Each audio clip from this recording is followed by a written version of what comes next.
नमस्कार बंधुरा शिल्पीर घर कन्याय स्वागत। आज के तोमादेरके एकटी पटलेर नतून रेसिपि देखाबो। देखुन आमी किभाबे पटलेर रेसिपिटा बानाई। एखाने आमी छाल तुले निয়েছি पटलेर एबं लम्बा लम्बा करे पटल आलू केटे निয়েছি।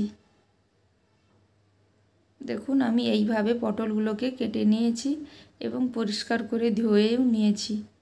এইবার आमी परिमाण मतो लवण हलुद माखिए नेब।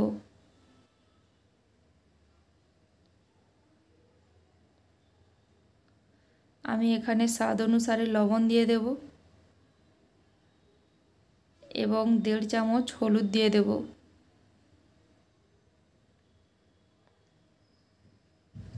एक बार এই রেসিপিটি বাড়িতে বানাবেন, খেতে খুব সুন্দর হয়।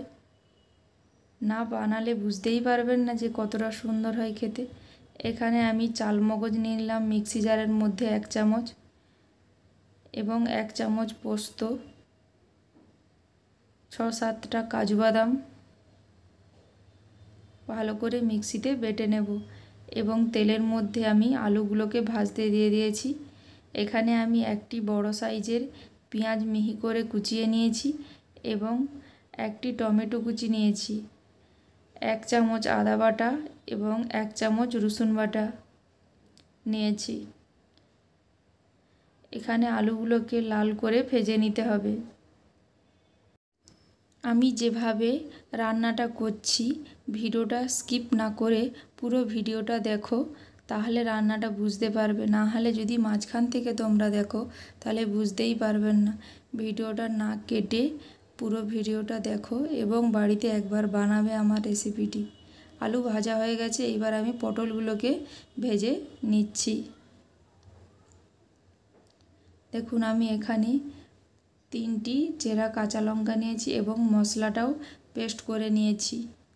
এপাশে আমার পটলগুলো ভাজা হয়ে গেছে, আমি একটি পাত্রের মধ্যে তুলে নিচ্ছি। এইবার আমি গোটা গরম মশলা থেতো করে নিয়েছি, দিয়ে দেব কড়াইয়ের মধ্যে। যেই পটল ভাজার তেলটার মধ্যে মশলাটা দিয়ে দেব। পেঁয়াজগুলোকে ভেজে নেব।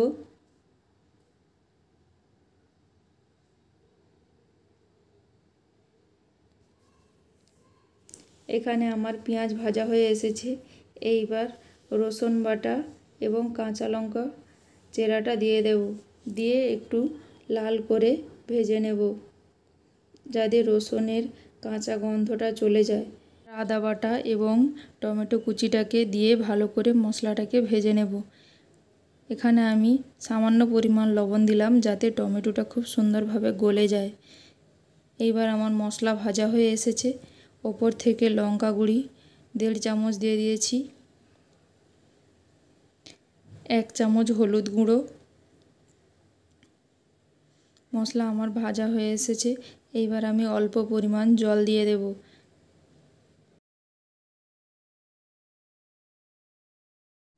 দিয়ে ভালো করে মশলাটাকে কষিয়ে নেব যাতে মশলা থেকে ভালো করে তেলটা ছেড়ে দেয়। এখানে আমার মশলা থেকে তেল ছেড়ে দিয়েছে। এইবার আমি 1 চামচ জিরে গুঁড়ো এবং 1 চামচ ধনে গুঁড়ো দিয়ে দেব, দিয়ে আবার মশলাটাকে কষিয়ে নেব। এইবার পটল আলু ভাজাটাকে দিয়ে মশলার মধ্যে কষিয়ে নিতে হবে।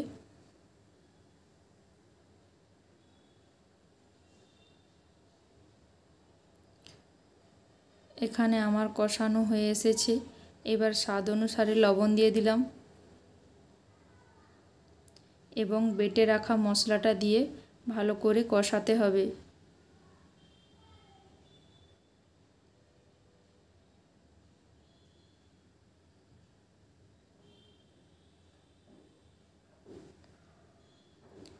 যত ভালো করে কষাবে মশলাটা এবং টেস্টটাও খুব সুন্দর আসবে।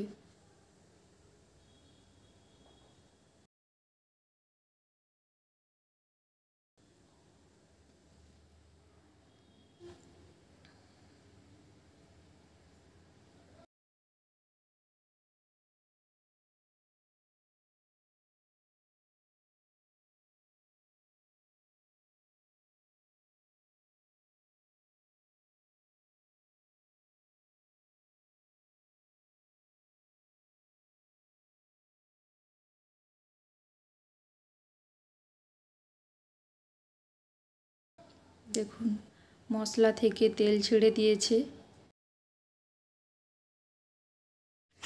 এইবার আমি অল্প পরিমাণ জল দিয়ে দেব। জল দিয়ে ভালো করে আরেকটু কষিয়ে নেব।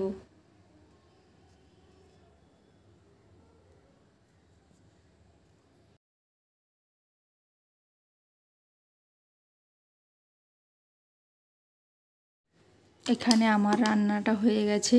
এইবার আমি ওপর থেকে কস্তুরি মেথি পাতা একটু হাতের মধ্যে দলে দিয়ে দেব, যাতে টেস্টটা আরও খুব সুন্দর আসে।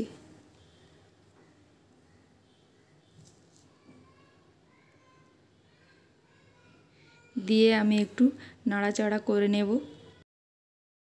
স্বাদ অনুসারে লবণ ও হাফ চামচ গরম মশলা গুঁড়ো দিয়ে একটু নেড়ে নেব।